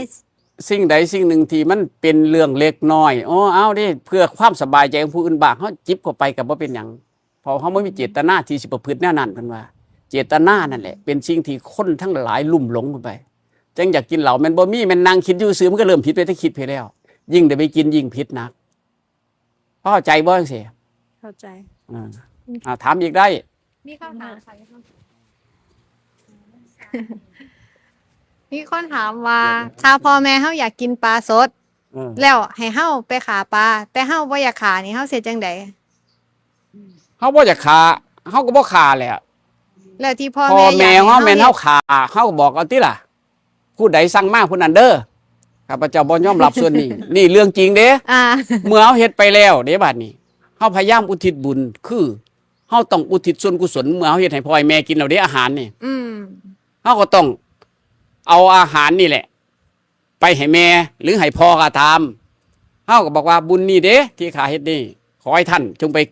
ดีกว่านี้เด้อ อุทิศให้ปลาที่เขา อุทิ เจ้า ศให้ ขาไป นี่แหละ อ่า ขอให้ท่านน่ะผู้ที่ข้าพเจ้าได้ฆ่าได้เบียดเบียนไปเนี่ย ไปเกิดในที่ดีกว่านี้ อืม ดีกว่าท่านสิมาเป็นปลาอยู่ตอนนี้เด้จังสินี่แก้ไปส่วนหนึ่งถ้าท่านบ่ยังพอใจเด้ข้าพเจ้าสิเฮ็ดให้อีกรออยู่นี่ละว่าจังสินั่นสิคอยแก้ไปทีละน้อย ผู้ที่ตายก็บ่จะเกิดเป็นปลาเด้ผู้เป็นปลาก็บ่จะเป็นปลาถ้าแม่นเขาได้รับส่วนกุศลหรือเขาพอใจเขาได้ฟัง เขาทำความเข้าใจได้เขาสิเปลี่ยนแปลงไปเลยเขาสิหนีไปเลยคือกัน ค่ะ นี่คือการแก้เด้ผมถูกบังคับ อืม แต่ว่าส่วนนั้นต้องยอมรับไปพุ่นเด้บิดามารดามันนี่ผู้บังคับพุ่นนี่ให้ขามีบ่มีส่วนเสริมบ่บ่นี่เบิ่ง ไม่จบไปแบบนั้นน่ะดีนะ ไอ้ขอมูสาไหมคะหลวงตาขอมูสาเป็นมันสิมี พูดเท็จพูดสอนเสียพูดอย่าพูดเพ้อเจ้อ แมนมันหลายอันมันคือจังแบบว่า เพราะว่าคือจังโยมจังสิบางท่าเรือมันนิสัยมันสิขี้เล่นแม่นบ่ล่ะกับมักสิเว้าหยอกเว้าห้าลังเดียก็เว้านั่นโน่นนี่ดินแล้วมันคือจังแบบว่ามันคือจังแบบว่า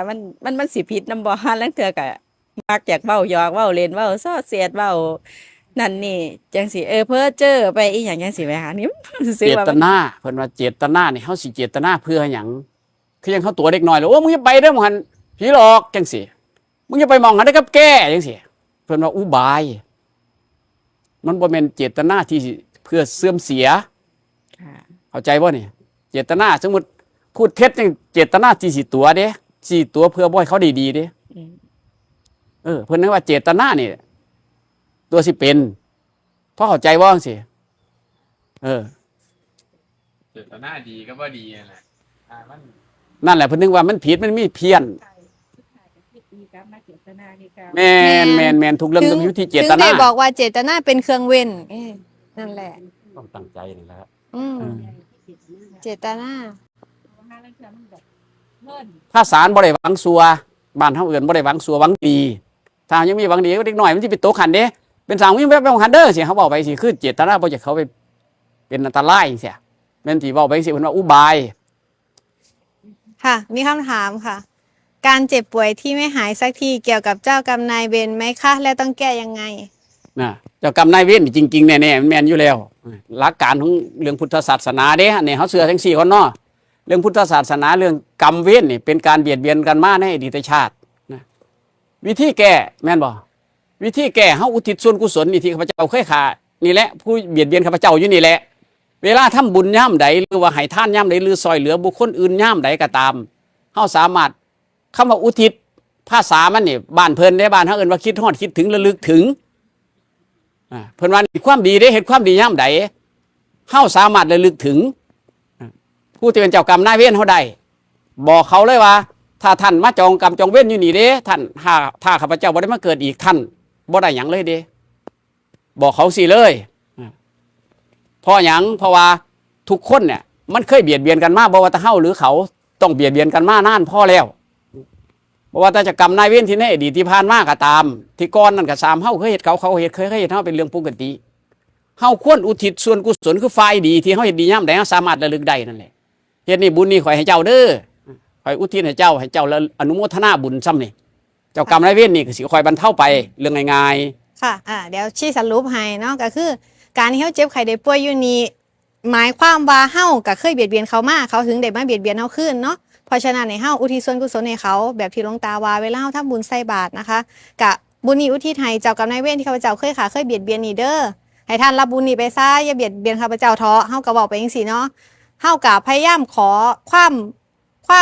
เห็นใจจากเขานี่แหละโดยการแลกเปลี่ยนก็คือการอุทิศส่วนกุศลให้เขาเนาะเพราะว่านี่เป็นสิ่งเดียวที่เฮาเฮ็ดให้เขาได้แล้วก็เป็นสิ่งเดียวที่เขาสามารถรับได้ ขอแบบว่าคือจังแบบมันบ่สบายสิมันบ่มันตอนนี้โยมแยกเจ้าของบ่ออกว่าเจ้าของแบบว่าอยากอยู่คนเดียวหรือว่าแบบเจ้าของย้ำคิดย้ำทำแล้วแบบเป็นโรคซึมเศร้าหรือว่าอีหยังจังซี่แหมค่ะหลวงตาแบบว่ามันจังได๋ล่ะ เอาละเอิ้นว่าเป็นโรคซึมเศร้ามันสิอยากเป็นอยู่บ่อยู่มันก็อยากเป็นจังซี่บ่ แม่ค่ะมันอยากอยู่คนเดียวมันบ่อยากไปคบค้าสมาคมผู้ใดเพียงแต่ว่ากับเบิ่งเจ้าของว่า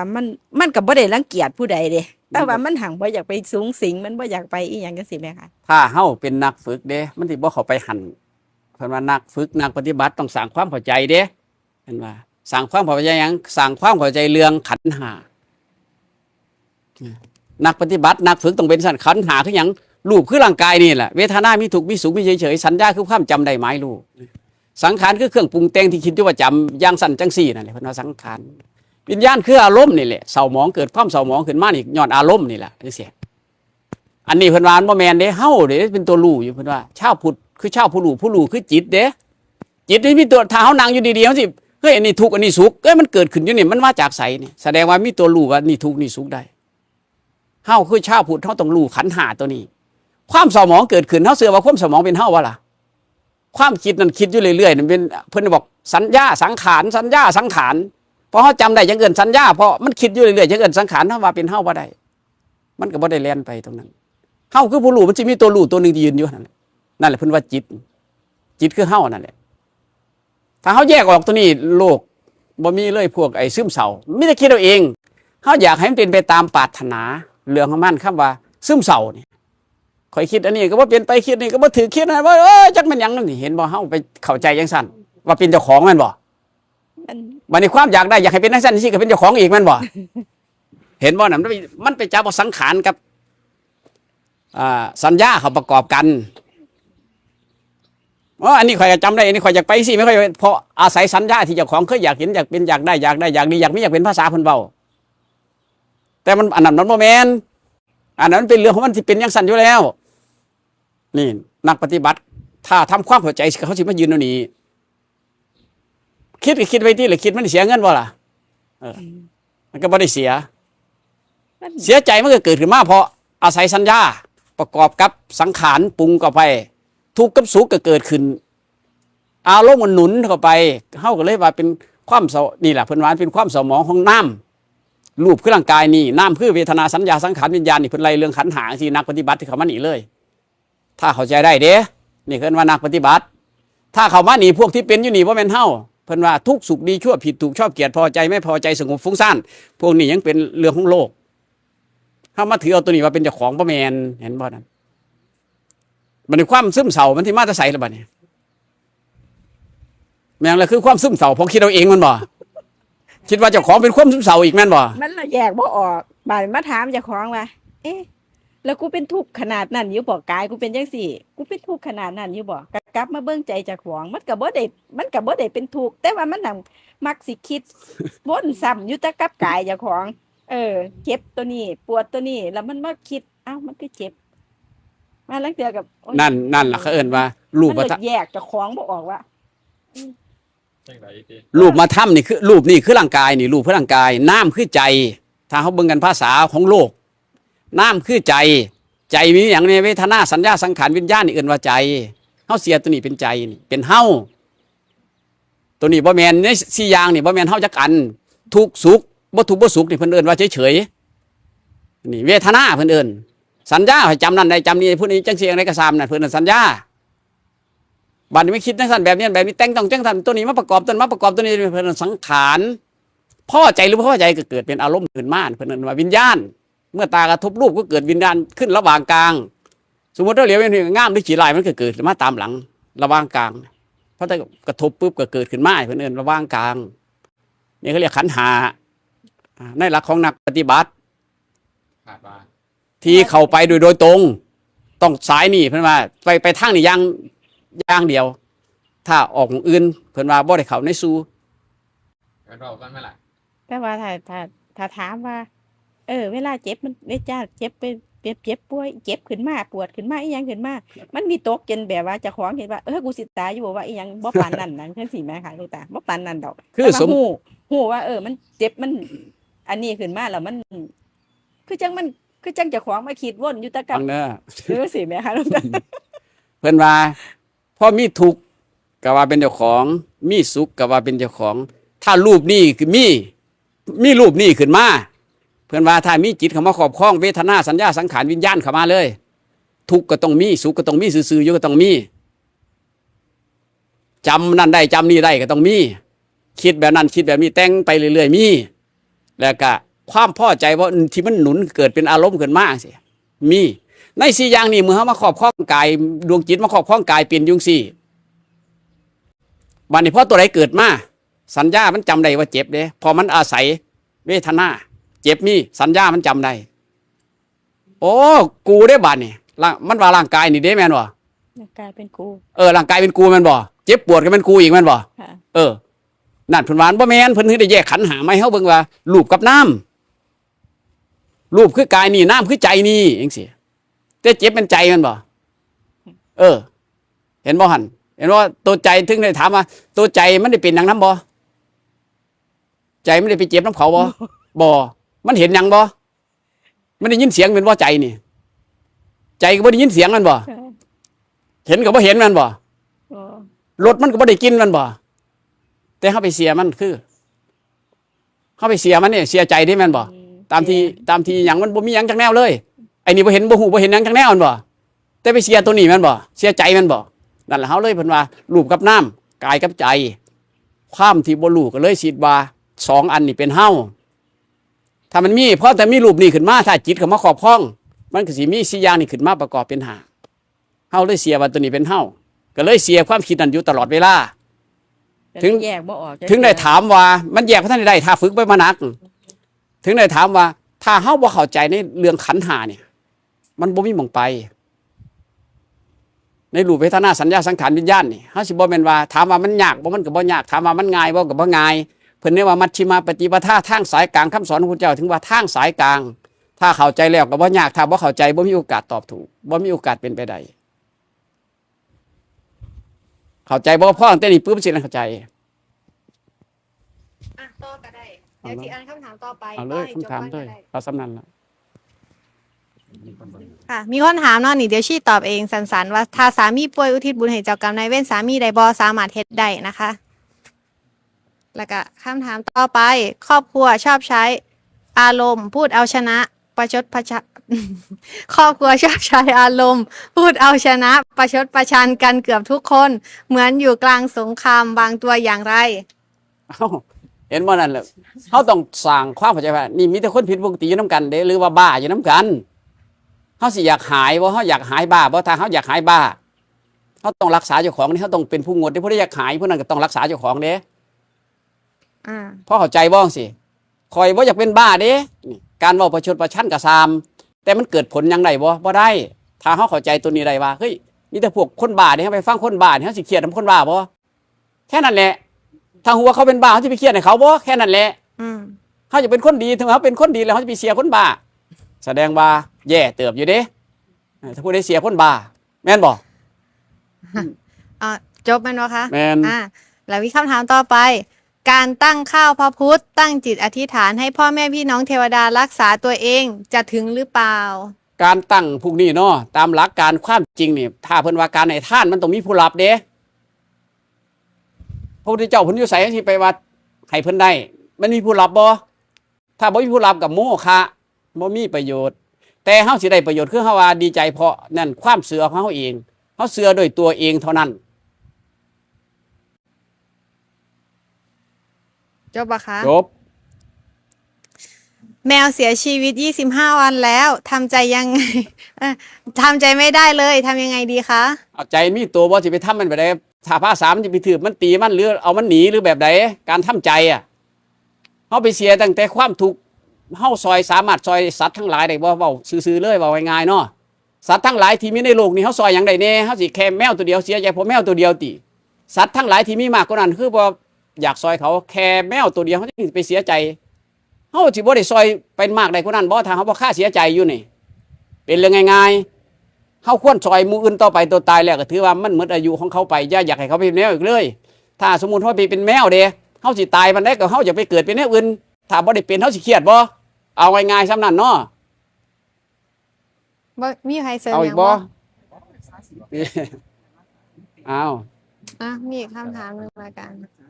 อยากรักษาศีล8แต่ต้องดูแลแม่ที่ป่วยอัลไซเมอร์ก็เลยย่านเจ้าของหลุดจากศีล8เฮ็ดจังใดสิบ่ให้ทุกข์ใจที่ว่าสามารถรักษาศีล8ได้ที่ต้องรักษาแค่ศีล5 ศีลเนี่ยเฮารู้บ่ศีลแม้แต่ข้อหนึงมันก็ดีคำว่าศีลแปลว่าปกตินั่นน่ะ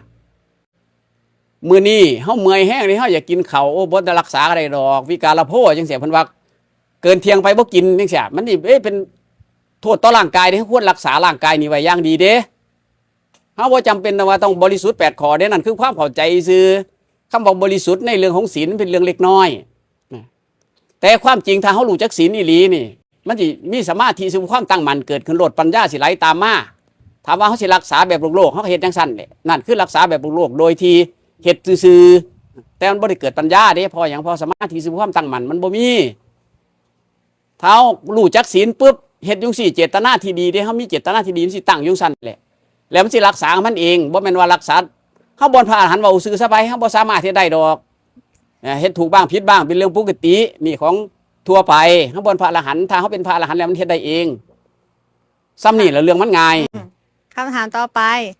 การที่เราเป็นทุกข์กับพี่น้องที่ติดยาต้องทำแบบไหนเจ้าคะ กรรมของเขาเด้เขาพอใจเขาสิไปทุกข์กับเขาพอเห็นอย่างนั้นคือกรรมของเขากรรมคือการกระทำของเขานั่นแหละเขาพอใจแล้วคือยังคนปวดขี่นั่นแหละสิแลนไปขี่น้ำเขาบ่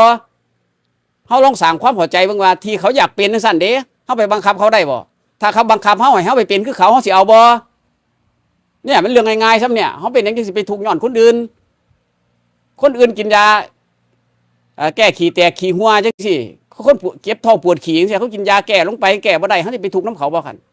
นั่นเป็นเรื่องไผเรื่องมันเขาต้องให้ยอมรับให้ได้ว่าสิทธิส่วนบุคคลเด้เขาอยากได้ไปได้ต้องให้เขาเป็นไปตามนั้น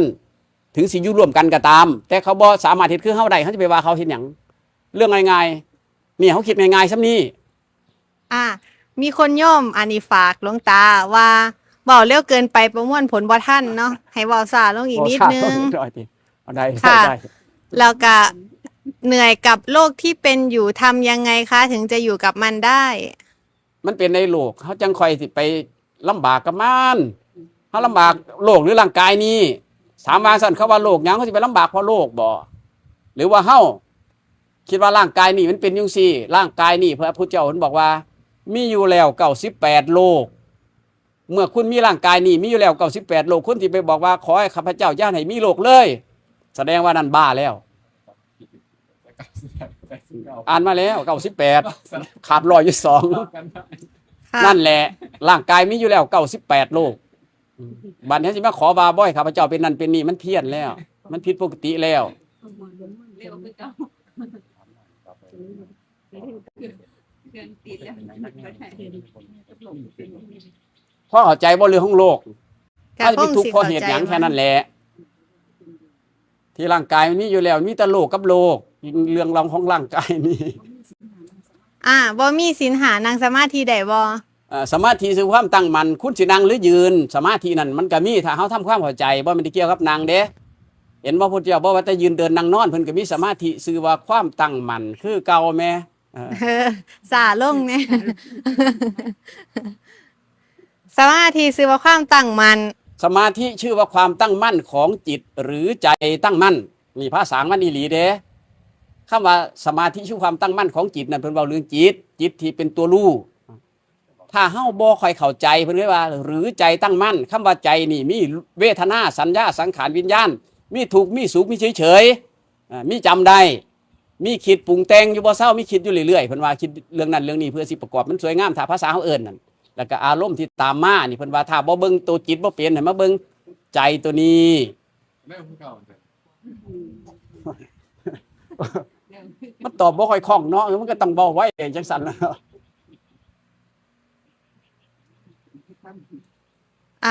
ขออนุญาตตั้งคำถามพระที่วัดของดิฉันในสายตาท่านประพฤติผิดมาก ในกฎของสงฆ์เวลาไปทำบุญเราจะได้บุญไหมคะ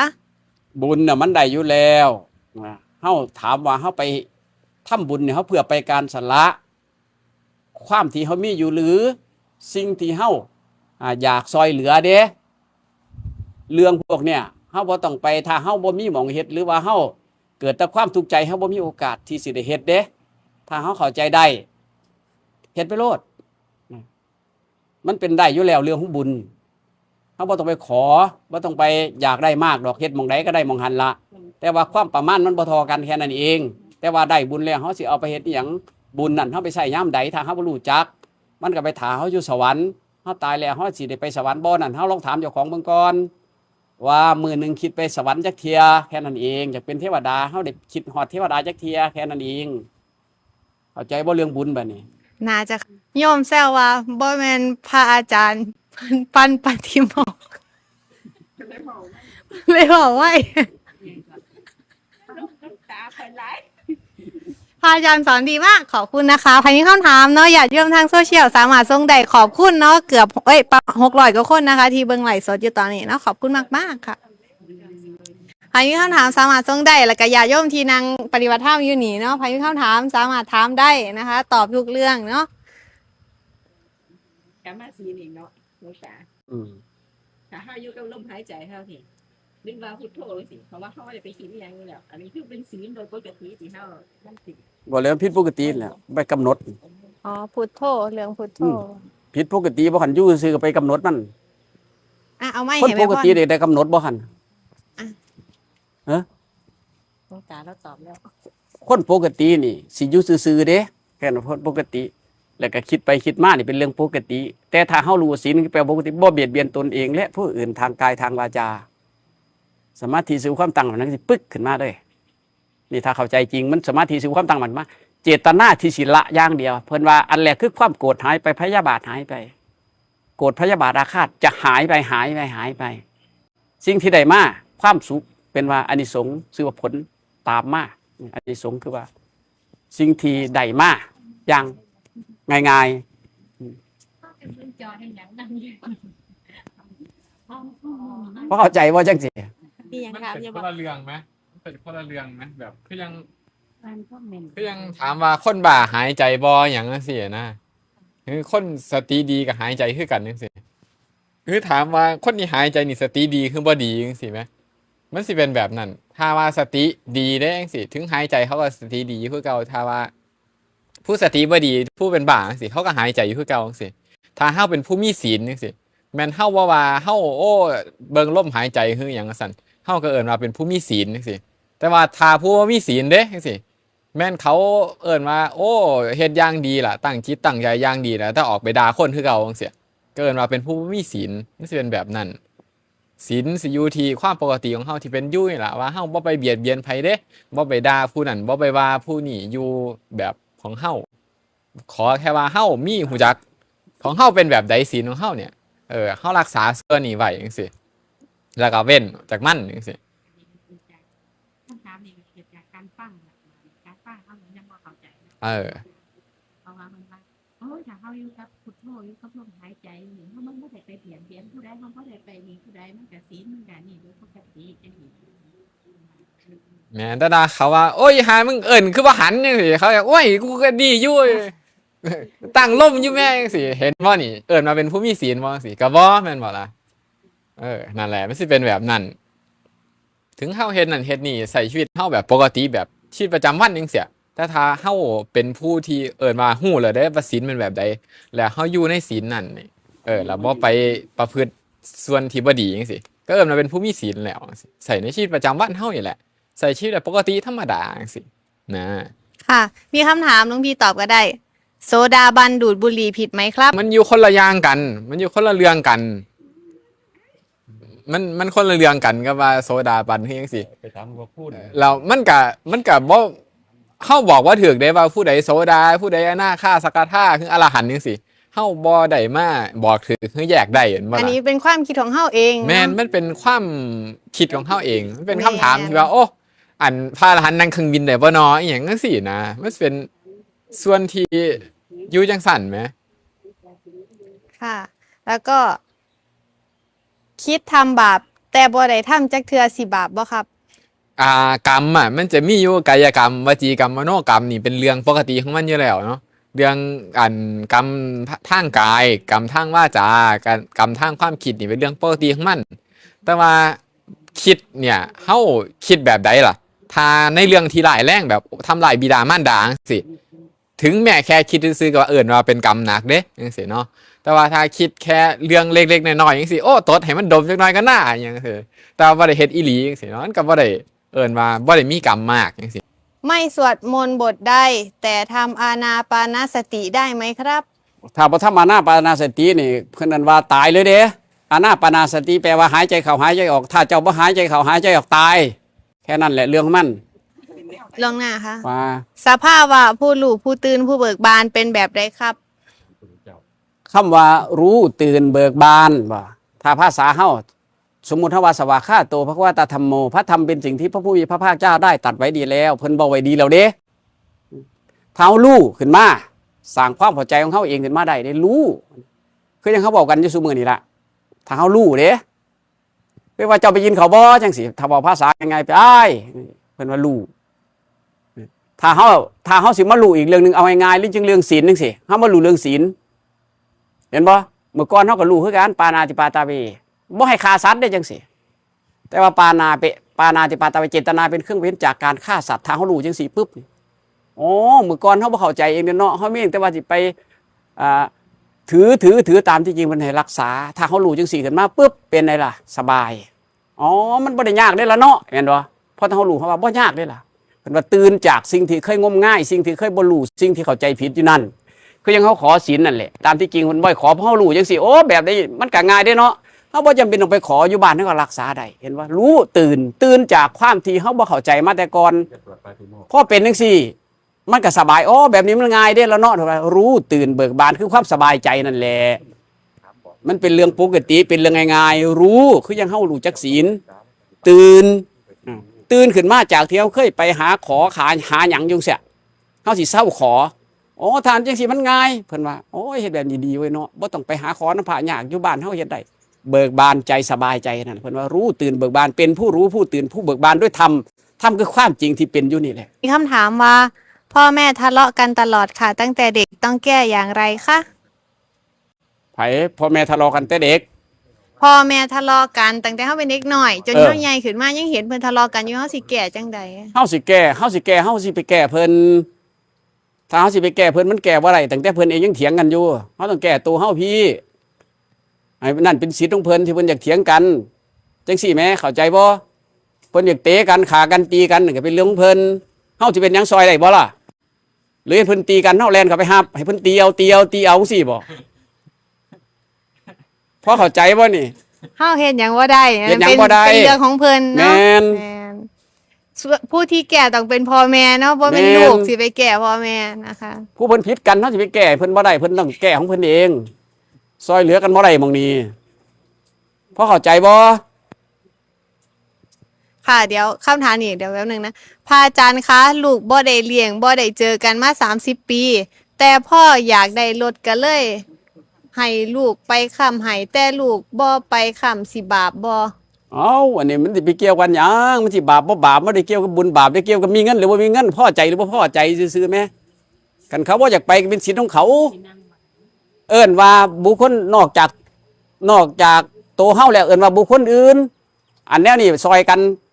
อยู่ที่มันเป็นเรื่องของโลกเข้าใจเรื่องของโลกบ่มันบ่ได้เกี่ยวกับบาปกับบุญเด้นี่มันเป็นเรื่องของโลกซื่อๆพอเข้าใจบ่จังซี่ ถามหน่อยค่ะ ไปทำบุญที่วัดแล้วเอาข้าวบาตรขนมกับข้าวกลับมาบ้านบาปไหมคะพระอาจารย์ ถ้าเพิ่นให้หรือว่าเพิ่นว่าอันนี้พาบ่เราเด้อเฮาเอามามันก็บ่บาป แต่ว่าสิ่งที่มันบ่ดีคือความโลภของเฮานั่นแหละมันกำเริบขึ้นมามีแต่อยากได้ผู้เดียวจังซี่เพิ่นว่านั่นแหละโอกาสเป็นเปรตจักว่าบาปหรือบ่บาปแล้วมันสิโอกาสไปเป็นเปรตแล้ว ถ้าเฮาเข้าใจได้จังซี่เพิ่นให้มาได้เฮาก็เอา อันใดเพิ่นบ่ให้เฮาอย่าไปหยิบไปอย่าไปเอาแค่นั้นเลย ค่ะ ปฏิบัติมาจนถึงความรู้สึกเฉย ไม่ว่าอะไรจะเกิดของในชีวิตก็ดูอยู่เฉย แค่รู้ว่าสิ่งนั้นเกิดผิดปกติไหมคะ ว่าไหนก็เออกมาไหม ปฏิบัติจนรู้สึกว่าเฉยยังเกิดกับเฉยผิดปกติบอ มันมีโอกาสผิดเพอจริง ๆ มันเฉยบ่ได้มันต้องมีความคิดอยู่หั่นแหละถ้าเฮาเบิ่งเป็นน่ะ อืม บ่ว่าแต่หยังเห็นยางเขามาสิเฉยอยู่บ่ได้เฮาต้องรู้ว่าผู้หญิงหรือผู้ชายมันต้องมีความคิดนั้นได้ ค่ะ มันเป็นไปบ่ได้สิ่งที่เฮาว่ามันเฉยนั่นเพราะเฮาเบิ่งบ่ออกเฮาไปอยู่ตัวหนึ่งตัวเดียว อันนี้เป็นความเข้าใจผิดของเฮาเองแมันบอ แม่น คือจังเฮาแหละมือหนึงถ้าบ่กระพริบตาเป็นไปได้บ่สิว่าเจ้าของอยู่เฉยๆสิเป็นไปบ่ได้ อยากถามสมาธินั่งแล้วเย็นทำไงต่อ มันนั่งจัง มันเย็นพอไปนั่งตากแดด ถ้าเย็นโพดให้นั่งตากแดดหลวงพี่ เอาตามที่ เตือนนะ เอาตามที่จริงเนาะเฮานั่งไปแล้วเอาอาการของมันน่ะเอาแต่มันสิเป็นไปจังไดเฮาจะไปสนใจมันมากเฮาลองนั่งว่ามันเย็นอีหลีเฮาลองนั่งจัก2 ชั่วโมง 3 ชั่วโมง 4 ชั่วโมงไว้เบิ่ง ค่ะ ให้ลองนั่งต่อเนาะ